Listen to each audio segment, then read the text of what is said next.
Hi everyone, I'm excited to share you some insights on a topic that's not only academically interesting but also incredibly relevant to our daily lives. The self-control. As you can see, our focus today is understanding how self-control enhances our well-being, relationship, and society as a whole.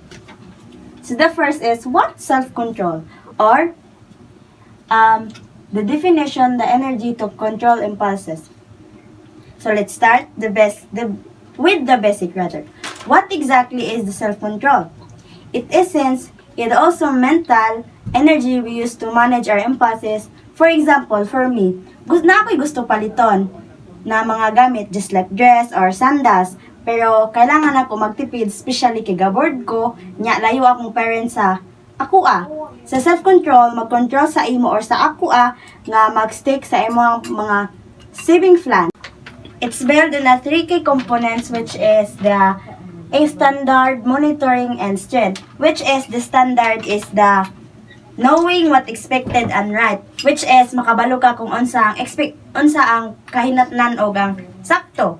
And then the consistent monitoring or being aware of our action and their consequences. If dapat ay kanang ma-aware ka kung unsang imong ginabuhat na action o ang kanang unsa ang mga consequences nga moabot if mabuhat na nimo. And last, of course, the strength, which is to resist temptation and stay in track. Now, the second, why self-control matters.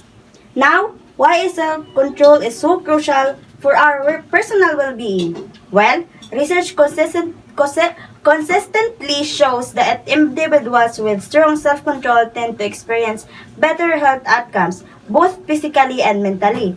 They often report improved sleep, fewer physical ailments, and lower levels of anxiety and depression. They're simply more effective at achieving their goals. Example, ang student nga naa self-control is ginapugngan iyang self nga mulanta og TV kay para mag-study. Og para pod maayo imong self or healthy ka is for example, mupili ka sa duha, burger ba or kanang salad, which is maka-center of attraction ng gyud or ganahan nimo ang burger kay lami, pero ang imong dapat paliton isang salad kay healthy man siya.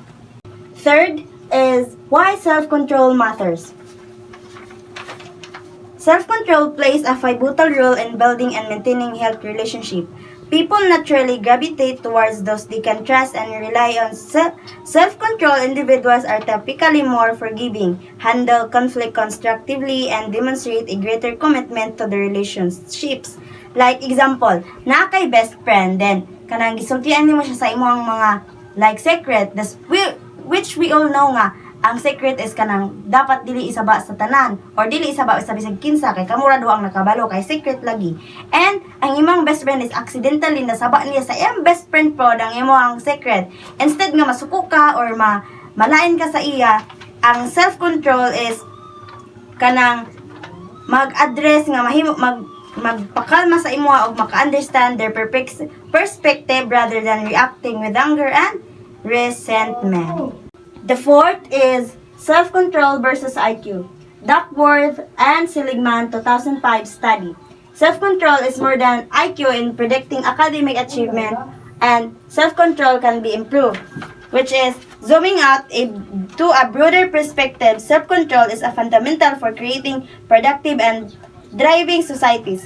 Individuals with strong self-control tend to be more financially successful and also exhibit greater generosity, contributing to the overall well-being of their communities, societies rather that emphasize clear standard and responsible behavior and function more efficiently.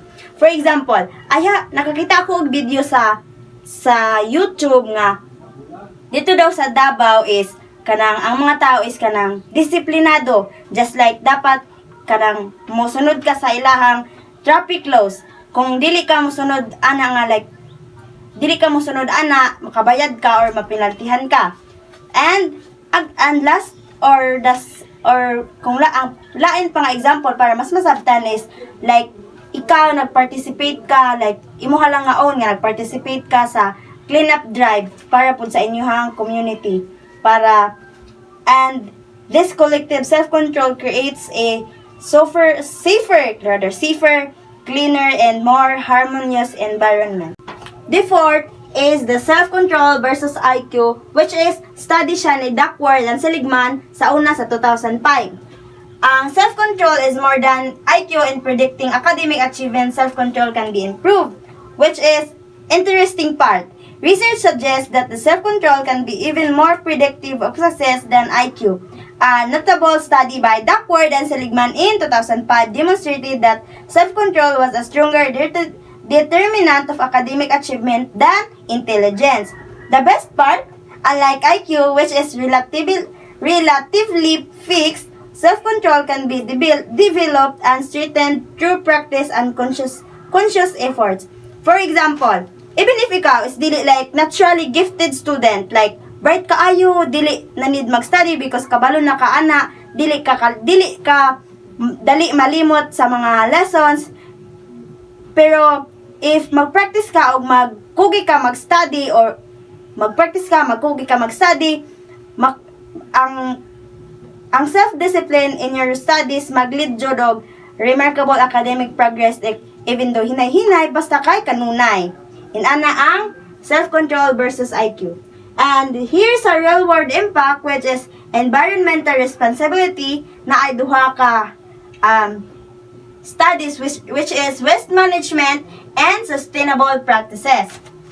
There is a real-world impact is we can observe the impact of self-control in numerous real-world scenarios, including environmental stewardship by exercising self-control in areas like waste management and adopting sustainable practices. We can contribute to a healthier and more sustainable future for our generation to come. Like, example ani, para mas masabtan dyan ang magbahatag kong example. Again, example is, niadto kag market to buy a groceries, tapos nidala kag extra nga eco bag instead of using plastic bag, or like using of plastic bag para nga makalas ang environment. And another example or scenario of this is like me nga naay kalayuan na ang boarding house sa school. Instead magsakay ko grela, nagbaklay na lang ko are all act of self-control that have positive impact in environment, which is there is a real-world impact is it is all about the environment. And here's a conclusion, which is self-control is a crucial for personal success and societal well-being. Focus on improving self-control through practice and persistence. So, ang self-control is a powerful attribute that significantly influence our health, relationships, and overall well-being of society. By actively working to strengthen our self-control through consistent practice and unwavering persistence, we can unlock our full potential and make a positive impact on the world around us. It's continuous journey, but the reward are immeasurable. That's all.